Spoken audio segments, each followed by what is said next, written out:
Izin Bapak Ibu sekalian, jadi kalau kita bicara terkait dengan penyusunan perencanaan dan penganggaran, ini tentu tidak terlepas dari ketentuan hukum yang memang sudah dirumuskan ya oleh pemerintah pusat gitu. Ada induknya adalah Undang-Undang 23 tahun 2014, itu adalah tentang pemerintah daerah, di mana undang-undang tersebut diturunkan ada dua hal di aspek perencanaan dengan Permendagri 86 tahun 2017. Dan setiap tahun idealnya dari Kemendagri itu menyusun sebuah peraturan Menteri Dalam Negeri untuk penyusunan dokumen RKPD, tapi karena memang seringnya itu terlambat Bapak Ibu sekalian, sehingga ketika kita menyusun dokumen RKPD tahunan, kita masih mengacu pada Permendagri 86 tahun 2017. Berikutnya di proses penganggaran ini juga tidak terlepas dari ketugasan di Bapeda ya Bapak Ibu sekalian. Sedikit banyak kita juga sudah mengetahui gitu kira-kira apa yang diatur di PP 12 tahun 2019, juga diturunkan dengan Permendagri 77 tahun 2020 terkait dengan pedoman teknis pengelolaan keuangan daerah, yang mana setiap tahun juga disusun Permendagri kaitan dengan pedoman penyusunan APBD. Nah, aturan-aturan inilah yang nantinya sedikit banyak coba kita buka ya, masing-masing dari kita coba kita buka kembali aturan-aturan ini, kira-kira mana saja yang masih perlu kita diskusikan. Kalau tahun lalu kita fokus di hibah, nah mungkin tahun ini eh, hibah tetap menjadi utama yang kita kendalikan ya Bapak Ibu sekalian, terlebih juga MJS PKPK menyoroti hal itu. Selain itu nanti mungkin akan coba kita fokuskan lagi ke PLUD, karena memang dari Bapak Wali Kota menghendaki adanya kemandirian PLUD, sehingga mungkin nanti seluk-beluk PLUD itu seperti apa, mungkin perlu kita diskusikan lagi. Nyuwun waktu dari Bu Rini, mungkin kita agendakan bagaimana proses perencanaan penganggaran di PLUD sebagai bekal kita nanti untuk kita menghadapi teman-teman perangkat daerah terkait tahu gitu, ya wis kita manut OPD saja. Padahal ada hal-hal yang memang situasinya berbeda ya Bapak Ibu sekalian untuk perencanaan yang ada di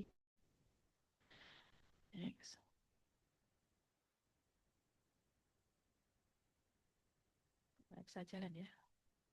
Oh ya. Ya, ini sedikit overview ya Bapak Ibu. Jadi kalau tadi bicara manifold function gitu, itu adalah memang mendasarkan dari TUSI ya Bapak Ibu. TUSI itu adalah penerjemahan dari urusan pemerintahan yang dilaksanakan oleh pemerintah daerah. Jadi kalau di kabupaten kota itu melaksanakan urusan ada wajib pelayanan dasar, ada 6 urusan. Ini adalah 6 urusan SPM. Jadi kalau Bapak Ibu ditanya SPM itu terkait dengan apa saja, itu adalah urusan wajib pelayanan dasar, di mana di situ ada pendidikan, kesehatan, PUPR, ada perumahan rakyat dan kawasan permukiman, Tranti Bumlinmas, dan sosial. Inilah yang nanti akan menjadi target SPM. Lalu berikutnya juga ada yang namanya urusan wajib non pelayanan dasar. Artinya wajib berarti ini harus ada di masing daerah ya Bapak Ibu sekalian. Ini tidak boleh tidak diambil gitu urusan wajib non pelayanan dasar ini. Nah, ada yang namanya lagi adalah urusan. Itu ada 8 urusan pilihan. Dan ini meskipun pariwisata gitu, itu termasuk urusan pilihan ya Bapak Ibu sekalian. Tapi kalau kita lihat kondisi di Kota Yogyakarta, saya kira itu sesuatu yang mutlak harus dianggarkan gitu, karena memang kita adalah kota yang berbasis pariwisata. Nah, uniknya lagi ternyata kalau kita bandingkan ya, mungkin nanti teman-teman setelah mendengarkan apa yang disampaikan oleh Mas Hari, bisa memperbandingkan pagu antar OPD gitu. Kemarin saya sekilas agak melihat gitu pariwisata dengan Arpusda, perpustakaan dan arsip, secara rupiah ternyata gede Arpusda gitu. Nah ini yang mungkin kayaknya perlu, kenapa ini kok dari sisi anggaran kok lebih perpustakaan dan kearsipan dibandingkan pariwisata. Padahal pariwisata adalah lokomotif yang ada di Kota Yogyakarta. Nah hal seperti ini yang nanti kita analisis lebih lanjut ya Bapak Ibu sekalian. Nah, ini kaitan dengan perencanaan pusat dan daerah. Jadi kalau secara terintegrasi, Bapak Ibu, tentu apa yang kita rencanakan di daerah ini tidak terlepas dari tujuan pembangunan yang ada di pemerintah pusat maupun dari pemerintah DIY ya, Bapak Ibu sekalian. Sehingga integrasi ini bermakna juga adanya konsistensi dan keselarasan ya Bapak Ibu, sehingga pembangunan di daerah itu adalah bagian yang tidak terpisahkan dengan pembangunan yang ada di nasional seperti itu.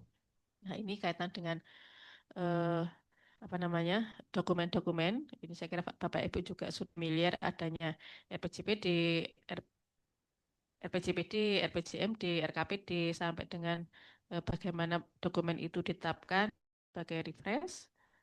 Nah, ini kami tekankan kembali ya Bapak Ibu sekalian bahwa ternyata di dalam undang-undang ataupun di dalam eh, undang-undang ya Undang-Undang 23 tahun 2014 ini ada sanksi gitu bagi daerah yang tidak menyusun dokumen perencanaan sehingga memang ini nanti merupakan sebuah kewajiban bagi seluruh daerah untuk menyusun dokumen perencanaan, yaitu RKPD, RPJMD, maupun RPJPD ya, Bapak Ibu sekalian.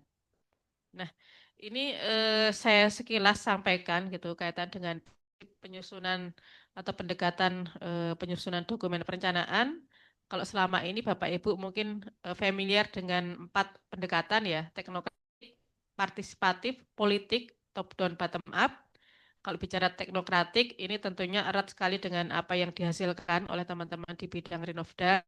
Hasil kajian yang selama ini dilaksanakan itu nanti akan digunakan di dalam proses penyusunan dokumen perencanaan pembangunan daerah. Kalau partisipatif, ini berkaitan dengan pelibatan pemangku kepentingan ya, ini melalui musrenbang, baik itu yang ada di level kelurahan, tren ataupun di level kota. Kalau pendekatan politik ini tentunya keterlibatan DPRD ya, Bapak Ibu sekalian, bagaimana melalui pokok pikiran DPRD itu nanti akan digunakan dalam proses penyusunan dokumen perencanaan.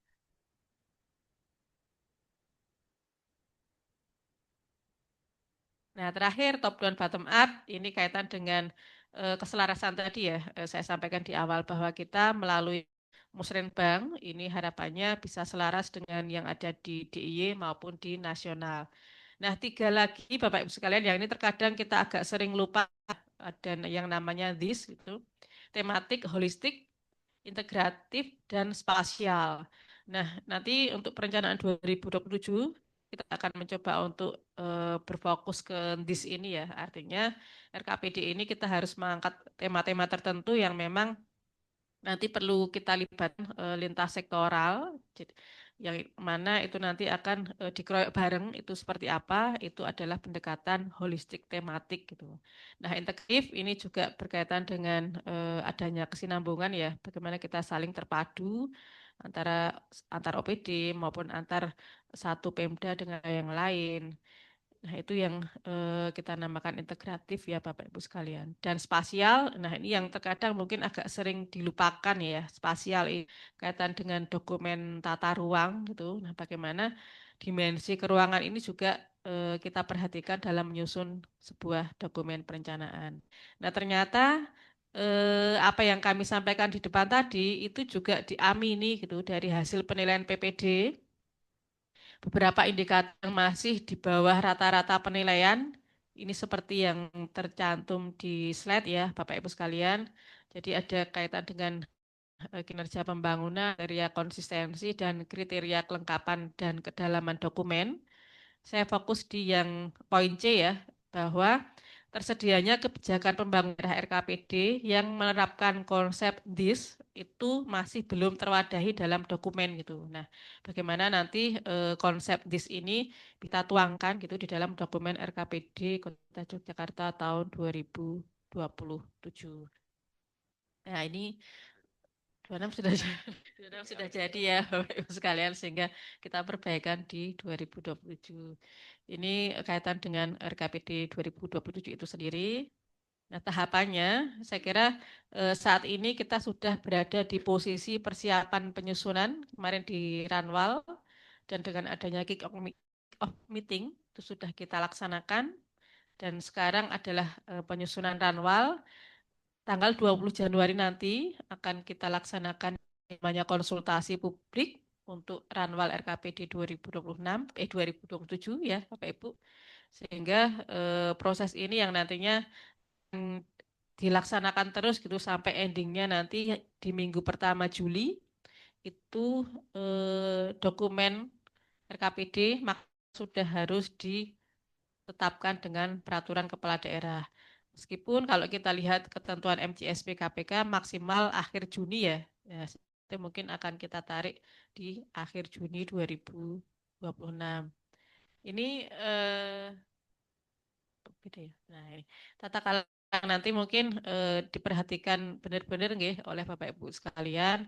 Di Juni kita melakukan apa saja, termasuk proses musrenbang kelurahan. Ini juga dilaksanakan di Januari.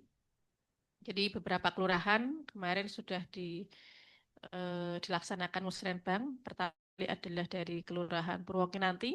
Nah, kemarin sudah melaksanakan musrenbang dan saya kira hasilnya juga sudah sesuai dengan yang kita harapkan, sudah sesuai dengan pedoman. Nah, harapan kami nanti pendampingan untuk musrenbang kelurahan itu semuanya juga sesuai ya dengan apa yang sudah kita tentukan di dalam pedoman musrenbang. Termasuk nanti Bapak Ibu pendekatan politik tadi Pokir nanti juga akan dimulai di Januari ini sehingga Bapak Ibu anggota DPRD sudah bisa menginputkan di Pokirnya di SIPD. Itu untuk dua hal yang di level OPD saat ini sudah dibuka ya Bapak Ibu sekalian. Bapeda ini sudah mudah-mudahan juga sudah diinformasikan untuk membuka atau menginputkan sub kegiatan yang akan digunakan di dalam SIPD ya Bapak Ibu untuk tahun 2027. Nah, berikutnya nanti sampai Februari, April, Mei dan sebagainya jadi untuk dicermati tata kelola yang sudah kita susun. Nah, ada hal yang baru yang nanti mungkin perlu kami informasikan ya, Bu sekalian, sebagai bagian dari Quick Win Bapeda, kelihatannya. Ini adalah ada yang namanya Pangripta Jogja atau klinik perencanaan. Jadi latar belakang kenapa inovasi ini ada, itu adalah bahwa perencanaan yang disusun oleh perangkat daerah ini masih dinilai itu belum komprehensif dan kolaboratif sehingga hasil yang dicapai belum optimal. Yang kedua adalah adanya permasalahan ego sektoral yang sering kali muncul dan menghambat pencapaian tujuan pembangunan. Nah, latar belakang ini kita dapatkan dari hasil evaluasi terhadap dokumen perencanaan yang disusun masing-masing OPD ya. Ternyata memang beberapa OPD ada yang masih dalam tempurung gitu. Dia melihat OPD-nya sendiri, dia tidak melihat OPD yang lain gitu. Dia kacamatanya memang kacamata kuda ya, lihat ke depan terus, tidak lihat ke samping, ke kanan kiri, ke atas bawah tidak melihat gitu. Nah, fokus ya, fokus depan. Ya, itu yang nanti mungkin perlu kita agak sesuaikan gitu. Nah, existing saat ini sebenarnya di Bapak ini tidak berdiam diri ya Bapak Ibu sekalian, kita sudah melaksanakan berbagai proses gitu, verifikasi dokumen perencanaan, baik itu melalui tatap muka, desk, maupun virtual meeting, serta layanan asistensi melalui medsos, email, WA. Jadi memang pada ini kalau ibaratkan kerja itu kadang ada yang 24 jam standby untuk melayani konsultasi OPD gitu. Nah, ini yang existing saat ini. Kebaruan dengan adanya inovasi ini Bapak Ibu. Jadi klinik perencanaan ini dimaknai ada dua fungsi ya. Fungsi pertama bagaimana nanti dari sisi perencanaan perangkat daerah dan yang kedua dari sisi perencanaan lintas sektor. Untuk pelaksanaan sendiri, proses perencanaan perangkat klinik dimulai dengan adanya coaching oleh kepala daerah. Jadi nanti direncanakan di bulan Februari kita akan diberikan arahan ya oleh Bapak Wali Kota untuk masing-masing OPD-nya. Nanti akan seperti apa arahan tersebut. Setelah itu ditindaklanjuti oleh masing-masing OPD, baru nanti akan diverifikasi oleh Bapeda. Nah, setelah adanya verifikasi Bapeda, nanti akan plenokan ya, Bapak Ibu sekalian. Jadi kalau kemarin mungkin ketika kita mendengar evaluasi sakit ada yang namanya pleno antar irban. Ini juga nanti akan ada pleno antar bidang untuk kita melihat verifikasi yang dilakukan dan ada permasalahan yang dijumpai seperti apa. Itu nanti akan diplenokan. Nah, setelah hasil pleno itu nanti akan lanjut ke klinik perencanaan berupa des intensif. Jadi apa ya? Nek lebih intensif itu jenenge spesialis ya, spesialis penyakit dalam atau apa. Nah, itu ketemu penyakitnya baru kita analisis lebih lanjut. Nah, berikutnya dari fungsi yang kedua, proses perencanaan lintas sektor. Ini nanti kita tentukan kira-kira isu lintas sektor yang akan seperti apa, lalu akan kita bawa di klinik perencanaan berupa FGD atau forum lintas sektor. Kita buat kesepakatan bersama dengan OPD, nantinya akan dimasukkan di dalam dokumen perencanaan perangkat daerah. Jadi kurang lebih seperti ini ya Bapak Ibu inovasi yang kita canangkan kemarin bagian dari Quick Win di tahun 2025. Ini kaitan dengan pemaparan Pak Wali. Jadi titik poinnya itu ada konsep money follow program ya Bapak Ibu. Jadi bagaimana nanti perencanaan yang disusun oleh OPD ini sudah memperhatikan money follow program yang susun seperti itu. Nah, outline-nya kira-kira seperti ini. Dan ini juga sudah disampaikan kepada seluruh OPD waktu kick off meeting. Sehingga nanti mungkin akan kami tanjihke lagi untuk bisa dikumpulkan kepada Bapeda untuk kita pelajari sebelum dilaksanakan pemaparan di hadapan Bapak Wali Kota. Nah, kaitan dengan verifikasi Bapak Ibu, ini yang hijau. Hijau itu adalah tuan rumah bidang PPD dan yang kuning ini adalah tuan rumah yang ada di bidang sektoral. Yang saya kotak merah itu adalah verifikasi kaitan dengan kedalaman yang nanti akan dijelaskan oleh Mas Hari. Kira-kira instrumen seperti apa yang perlu kita siapkan untuk sebelum kita bertemu dengan OPD. Di verifikasi yang kedua itu nanti direncanakan setelah pelaksanaan musrenbang. Jadi kalau musrenbang itu kita jadwalkan di tanggal 30 Maret ya, 2026 ini. Jadi akhir Maret setelah Lebaran pelaksanaan musrenbang. Jadi verifikasinya adalah setelah itu berarti kurang lebih di minggu pertama dan kedua April ya Bapak Ibu sekalian. Sehingga nanti dari benar-benar apa yang disampaikan oleh Mas Hari itu benar-benar diperhatikan dan itu bisa menjadi alat bantu kita untuk ketemu dengan OPD gitu. Kira-kira oh kedalaman belanjanya seperti ini. Berarti itu terlalu besar kah atau terlalu kecil itu yang nanti akan kita lihat melalui pivot table yang akan dijelaskan oleh Mas Hari. Ya, kurang lebih itu yang dapat kami sampaikan Bapak Ibu. Untuk selanjutnya kami serahkan kepada Mas Hari untuk menjelaskan bagaimana kita memanfaatkan data-data yang ada di SIPD untuk penyusunan perencanaan yang lebih berkualitas. Monggo Mas Hari, waktu dan tempat kami aturkan.